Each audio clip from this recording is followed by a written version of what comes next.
నకిలీ మద్యం కేసులో జోగి రమేష్కు చుక్కెదురైంది. జోగి రమేష్తో పాటు జోగి రాములు, అద్దెపల్లి బ్రదర్స్ బెయిల్ పిటిషన్లను న్యాయస్థానం డిస్మిస్ చేసింది.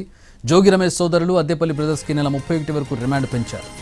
ఎక్సైజ్ కోర్టులో జోగి రమేష్ సోదరులు మెమో దాఖలు చేశారు. నెల్లూరు జైలు నుంచి విజయవాడ జైలుకు మార్చాలని మెమో ఫైల్ చేశారు. దీనిపై న్యాయస్థానం కాసేపట్లో ఆదేశాలు ఇవ్వనుంది. మరోవైపు ఈ కేసులో 7 నిందితులకు బెయిల్ ఇచ్చింది ఎక్సైజ్ కోర్టు.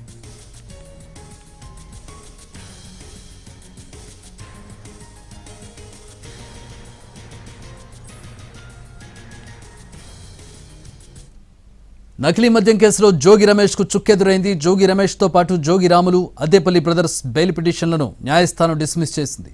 జోగి రమేష్ సోదరులు అద్దెపల్లి బ్రదర్స్కి నెల 31 వరకు రిమాండ్ పెంచారు. ఎక్సైజ్ కోర్టులో జోగి రమేష్ సోదరులు మెమో దాఖలు చేశారు. నెల్లూరు జైలు నుంచి విజయవాడ జైలుకు మార్చాలని మెమో ఫైల్ చేశారు. దీనిపై న్యాయస్థానం కాసేపట్లో ఆదేశాలు ఇవ్వనుంది. మరోవైపు ఈ కేసులో 7 నిందితులకు బెయిల్ ఇచ్చింది ఎక్సైజ్ కోర్టు.